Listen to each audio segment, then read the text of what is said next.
They're learning about how to hire people. 20 years of local matters, so join me every Thursday night and see what's going on in the fog. Everybody knows not to drink and drive, but some people still think it's okay to take drugs and drive. Police have the authority, the ability, and the tools to determine if drivers are impaired by legal or illegal drugs. And because drug-impaired drivers can pose just as great a risk as drunk drivers, they face the same penalties, like the loss of their driver's license, a criminal record, fines, and more. A message from the RCMP, the Canadian Association of Chiefs of Police, and Arrive Alive Drive. This is Rogers TV.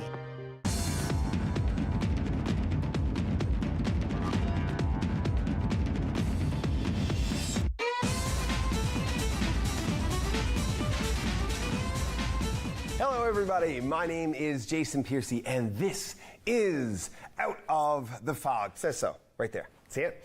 On every episode, I try and find a way to connect all of our guests in a way that makes a lot of sense to you as the viewer. I don't know how I'm going to do that just yet for this episode, but I think I'm going to figure it out by the time we're done. We're going to talk to Mr. Fraser Piccott. He is a volunteer extraordinaire, and he gave me probably the most personally valuable 10 or 12 minutes of my entire life, so I think you're going to want to hear all about that. And also, Gaylynne Gulliver, who is with the St. John's, the Downtown St. John's Business Commission, who you would probably think of as the development committee, all of the stuff that they do, including Santa Claus Parade coming up real soon. All of that when we come back right after this.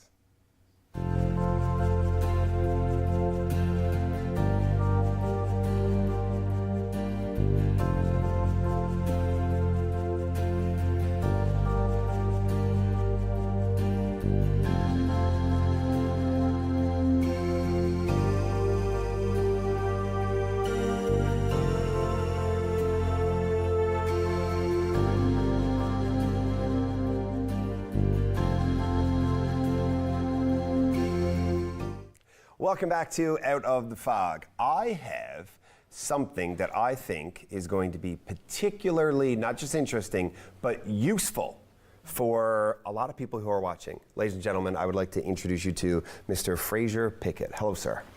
My pleasure to be here. Thank you so much for inviting me. Well, I had to invite you, and just to give the audience a little bit of context, I originally saw your name because you recently won a Seniors of Distinction Award with the provincial government.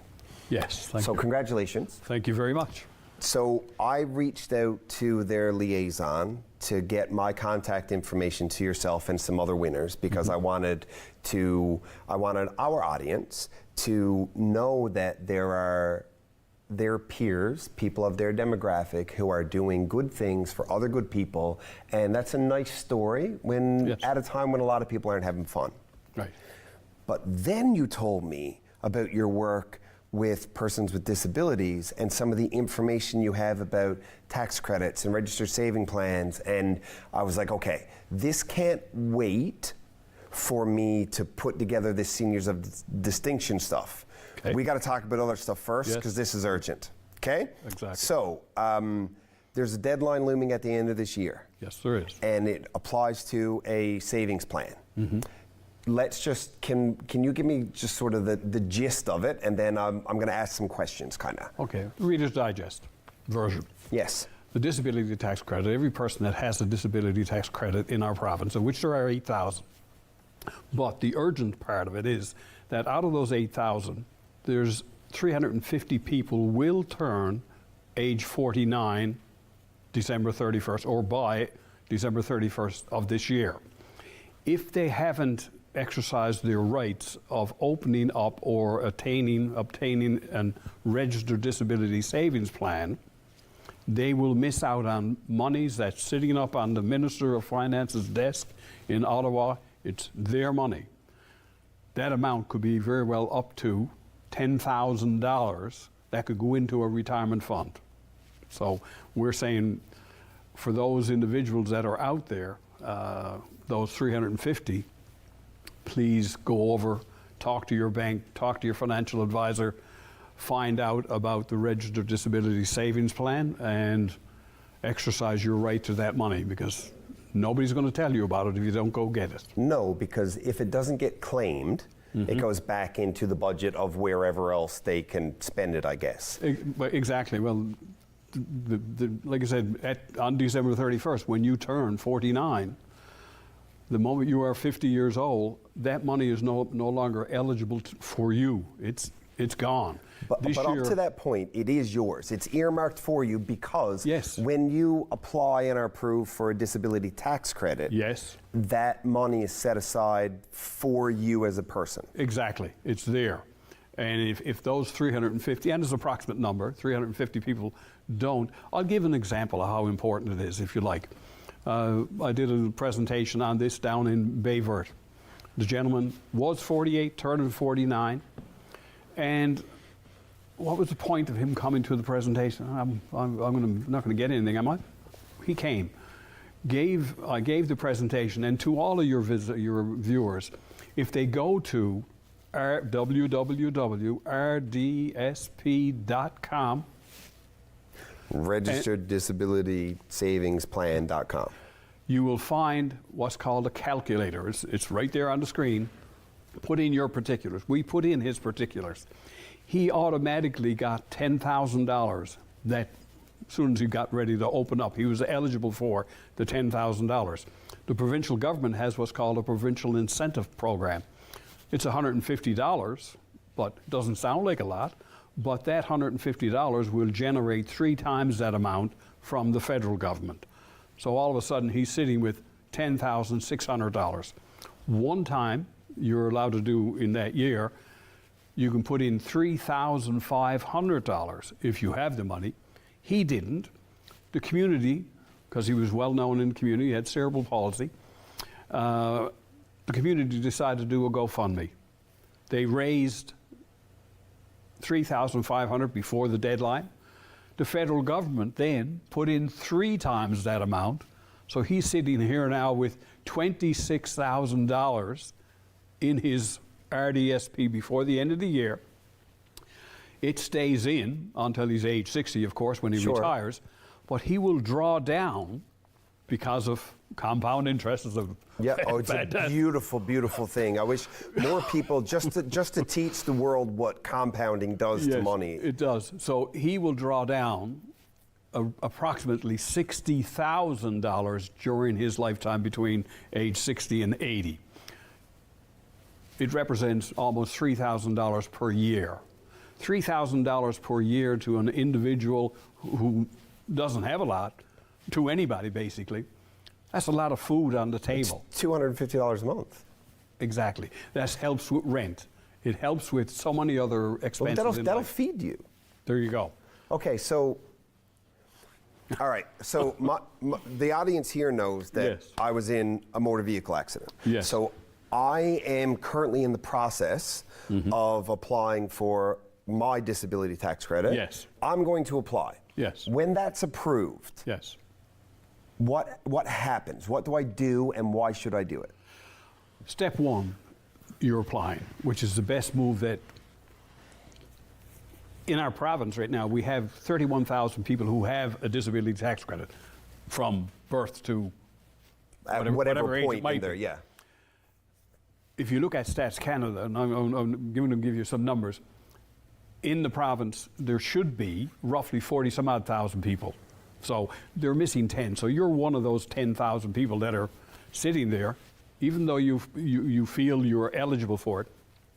The important part is the story that's told by your physician or the professional in persons who have other issues, the story of your life going forward, what it's going to be and how debilitating it can become with age and other reasons. Yes. If you tell the story to CRA, approval happens. But many times they will deny it, and you got to go back and do it again because you did not complete what your life is going to be. So it's very important to the audience to ensure that their doctor, their psychiatrist, the psychologist, the nurse, whoever it may very well be, completes that story as to what is that prognosis. one, the doctor or profession should never be the adjudicator. Don't judge me. Yeah. Fill in the application. People do feel sometimes that they're going to judge me. Let the adjudication happen within the CRA.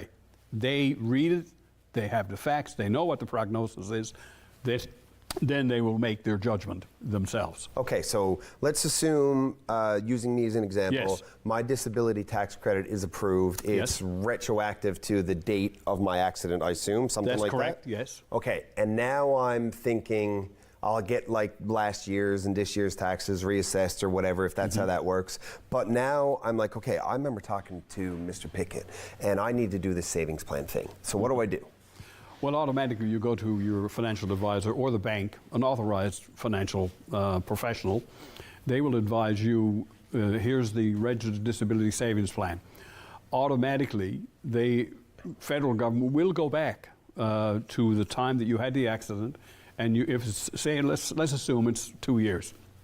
So you're going to pick up $2,000 automatically. So that's $1,000 per year? Is Per that year. how that goes? Okay. The federal government will give you up to $20,000. So going forward, you still have 18 more thousand coming from the federal government each year going forward in that particular plan. And that's because it's up until the age of 40? Well, no, it's 20 years of it. That's how much that's the max you can get when it comes to what they call, there's bonds and grants. The bonds and grants become confusing. The best advice I can always say when I see so many people giving presentations is that if you had it here on our screen, it would be fantastic. You simply just go into rdsp.com, go to the calculator, put in the information that's there. It will give you exactly the amount of future security you will have when it comes to that particular program. So I mean, I'm going to do it. Like I need to. I don't need to use the calculator right now. But you said rdsp.com. Yes. .com. Yeah, look Take at you that. out to like British that. Columbia to a group called the Plan Registered Institute. Disability Savings Plan. Yes. Get up to $90,000 in grants. There you go. Or is it wow. Okay, so I'm going to do this. So Yes. I do that, and then the federal government gives me $1,000 a year up until the 49th year or Right. whatever, right? Yes. And the provincial government also has A one-time. a one-time thing. One time. So Okay.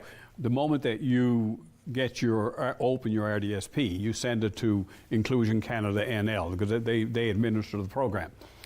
They will then write you a check, or the check is written right to your RDSP account. It goes in. It then generates 3 times that amount. And that's automatic? The federal Automatic. government does that automatically, and it directs So deposits? Yeah, or? you have to do it. You have Yeah. to apply for it, and they will then do it. If you then wish, you can put in for those individuals. There's such a fantastic plan. Look, it's sad that only 25% max have uptaken that particular plan in our province. And this is exactly, Fraser, this is exactly why I wanted you to come in like urgently, so that anybody who currently has a disability tax credit Yes. who isn't doing this, Yes. there's time before the end of this year Yes, there to is. get this year in. Absolutely. Whether you hit 49 or 50, or it doesn't matter. Like, No. you can do yours right now. And if you're planning for your retirement or poverty reduction within our province, Sure. you got to remember, of those who are living in poverty in this province, 40% of those individuals have a disability. So okay. there's a mathematical thing that comes into play. So why are 40% in poverty if there's a program sitting there such as the Registered Disability Savings Plan? It's a great question. But Communication. And that's why at Rogers, like we're Absolutely. community television is what we do. Yes. And you're a volunteer. I'm a volunteer as a host Yes. and a producer here. This is why we do this stuff. Yes. Because there's people out there that, like the gentleman that you mentioned with cerebral palsy. Yes. He's got $250 a month now until well, when he turns 60, he will be getting that, yes. $250 a month until he's 80. Right. And, like, for free. For free, it's there. Now, So- if I'll give you an example. A person who is 30 years old today and does this, without putting any money into the program, he will receive roughly $90,000 over his life from age 60 to 80. Because of the compounding and what gets doubled. Exactly. So how much can you mentioned that somebody could contribute up to $3,500 and the federal government will do 3 times. That's once Okay. in your lifetime. The maximum you can do each year is $1,500. But so if I put in if I can find $100 a month or $150 a month, and it turns out to be $1,500, they're going to put in on top of that. What's the number? Whatever the number is, it comes up to roughly around $6,000 you will have in that kitty. You're not going to get that from any bank. And ever. you can do that $1,500 every year. And can that also be retroactive? Like if you're applying for your disability tax credit now, but you've been disabled for 5 years. Yeah, no, you're only going to catch what's been eligible, that $1,000. That's what you'd get. You won't go back to and can I put money in and all this? No. So I mean, this is it's convoluted and it's a lot of stuff, Yes. but it's very, very valuable. Thank you so much, Mr. Piccott, for coming here and telling this story. And for me personally, because I'm seriously going to jump on this immediately. Thank you very much. I hope you took something from this. rdsp.com, and we will be right back after this.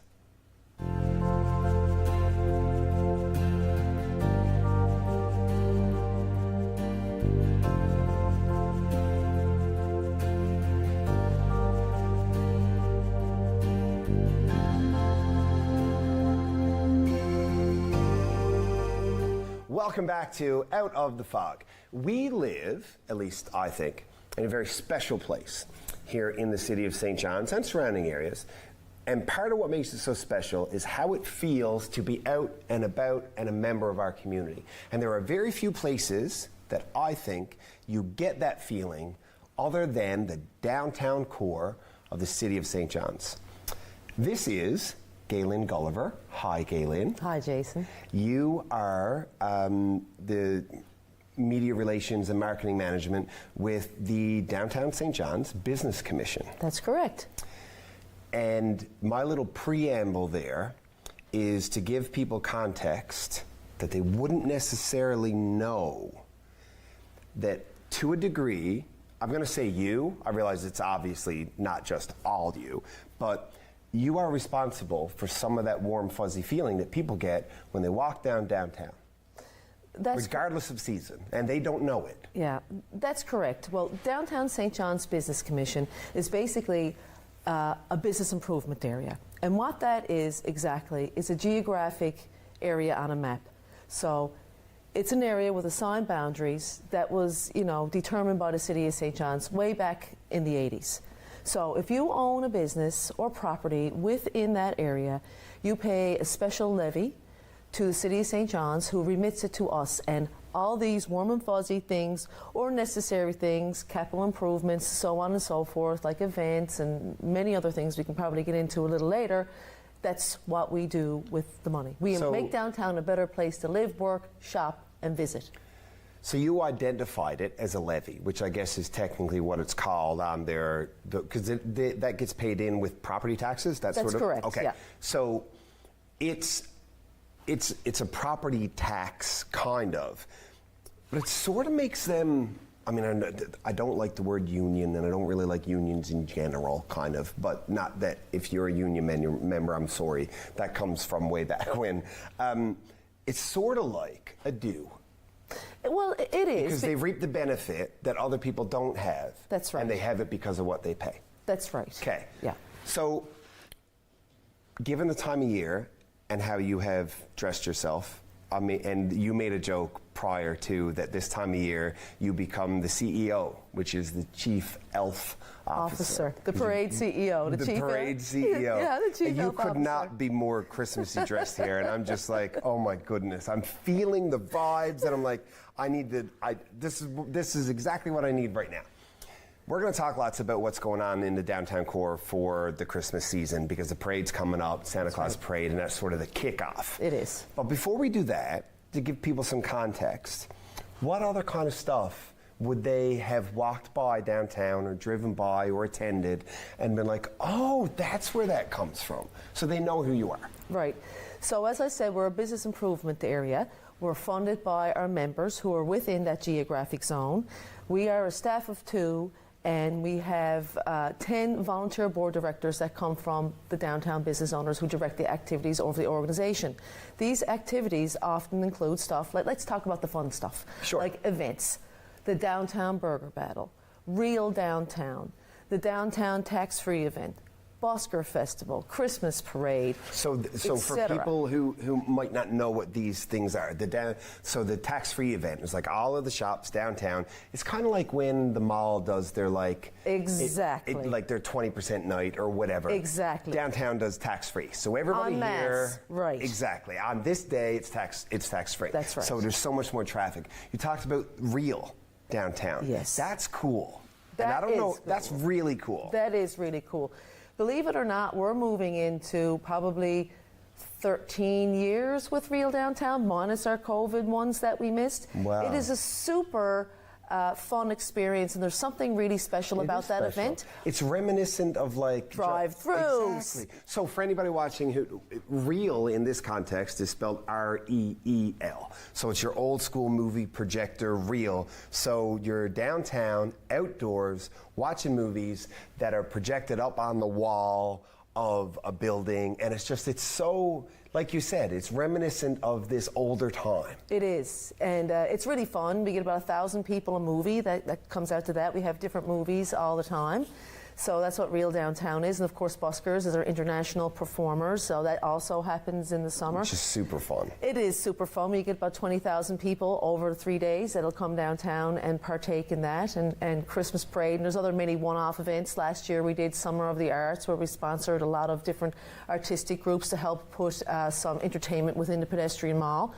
Often what we do, we don't do alone. We do in partnerships with many organizations, whether that be the City of St. John's, the federal government, the provincial government, or other organizations like ourselves, Business Because I Nest suppose NL. it would be really etc. hard to have the budget for all of that stuff, especially Right. when it's funded just by the, I'll say, constituents. Right. It's funded by them only, Yes. and like if you're trying to, because I understand a lot of the furniture and decorative stuff and the Christmas lights and Yes. that all across the downtown area, it's all provided through this commission. That's right.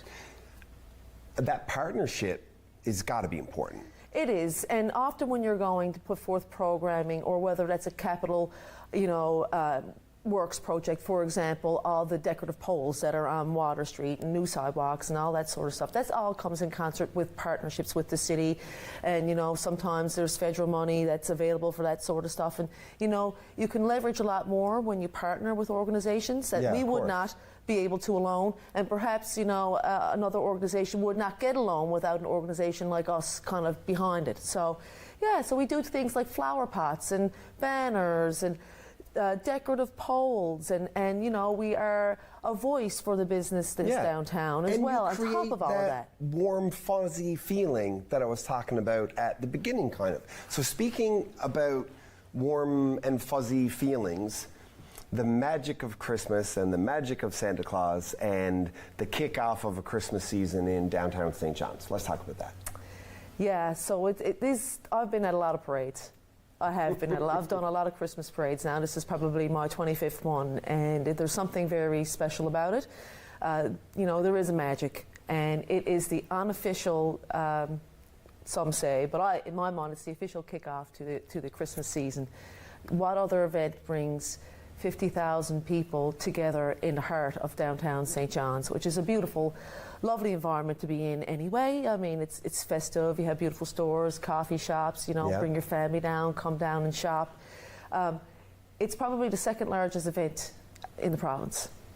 And it's Wow. yeah. I never thought of it that way, Yeah. but and the first, I'm assuming, being the regatta? Yes. Yeah, Yeah. and that's just like hundreds Yes. of years of history. That's right. And the second largest, wow. So when is this year's? So this year is taking place Sunday, November 26th at 12 noon. in addition to being a great parade, we organize it. I want you to understand, we organize this event, but it's the committee's, it's the community's event, because unlike other parades where they have an overarching organization with a large budget. Like the Macy's downtown parade that you see run every year. Right, yeah. you know, you'll have a company XYZ that'll give them $75,000 to build a fantastic entry. What comes to our parade are members of the community. They build their own. They put it forth. It's a real community event where everybody is welcome from every walk of life, and you can come and partake in this, you know, wonderful Christmas tradition. That is also the largest food drive in the province. See, I don't think people knew that part. Yeah. So 20 minutes, it's gotten so big that we've had to start it pre-parade so that there's time to collect all the food and it doesn't interfere with the event itself.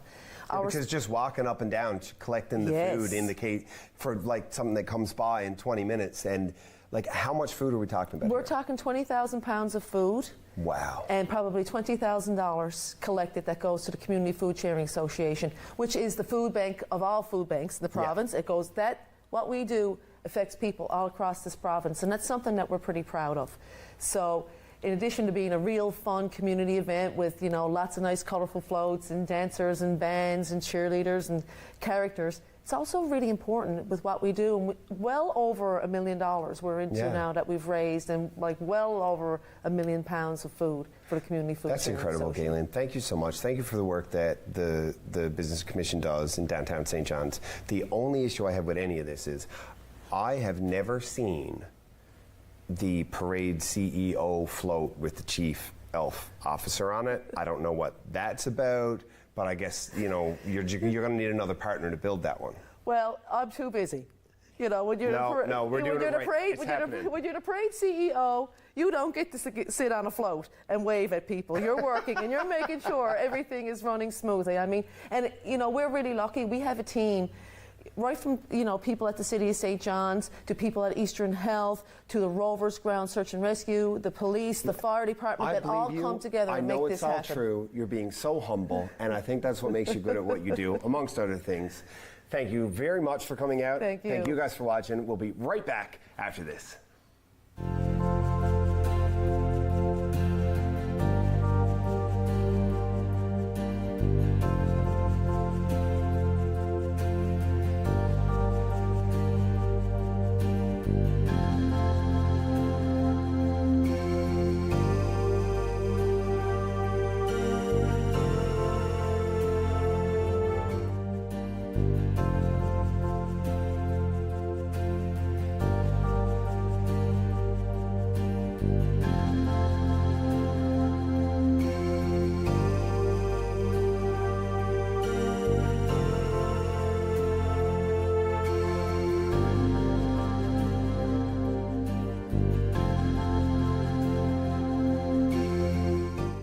Okay, I figured it out. This program is brought to you by Ignite TV. Now you're in command. Visit Rogers.com for more details.